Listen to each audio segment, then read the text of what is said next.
ನನ್ನ ಪ್ರೀತಿಯ ಜನರೇ, ಕ್ರಿಸ್ತನು ನಮ್ಮೊಂದಿಗಿರಲಿ. ಕರ್ತನ ಧ್ವನಿಯು ಸ್ತುತಿಸಲ್ಪಡಲಿ.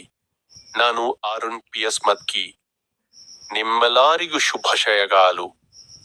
ಇಂದು ಜುಲೈ 22ನೇ ದಿನ, 2025ನೇ ವರ್ಷದ 7ನೇ ತಿಂಗಳು.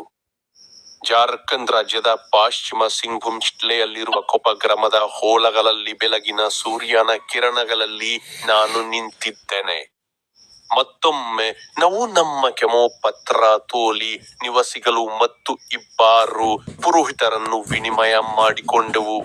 ಖುದ್ಬನಿಕ ರಚನಾ ತೀರ್ಥಯಾತ್ರೆಗಾಗಿ ಸ್ಮಾರಕವನ್ನು ತಲುಪುವ ಮೊದಲು ಪಿಕ್ನಿಕ್ ಸ್ಥಳವನ್ನು ಹುಡುಕಲು ಕಾಡಿನ ಮೂಲಕ ಪ್ರಯಾಣಿಸಿದೆವು. ಅವರು ಬೈಬಲ್ನ ಒಂದು ಪದ್ಯದ ಕುರಿತು ಮಾತನಾಡಿದರು. ರೋಮನ್ನರ ಅಧ್ಯಾಯ 12ನೇ ಪದ್ಯ ಸಂಖ್ಯೆ 9 ಹೀಗೆ ಹೇಳಿದರು. ಪ್ರೀತಿ ಪ್ರಾಮಾಣಿಕವಾಗಿರಲಿ, ಕೆಟ್ಟದ್ದನ್ನು ದ್ವೇಷಿಸಲಿ, ಒಳ್ಳೆಯದನ್ನು ಮಾಡುವುದರಲ್ಲಿ ಮುಂದುವರಿಯಿರಿ. ನಿಮ್ಮೆಲ್ಲರಿಗೂ ಶುಭಾಶಯಗಳು. ಈಗ ನನ್ನ ಯೂಟ್ಯೂಬ್ ಚಾನಲ್ನ ಸ್ಟಿಂಗ್ ಬಟನ್ ಅನ್ನು ಕ್ಲಿಕ್ ಮಾಡಲು ಮರೆಯಬೇಡಿ.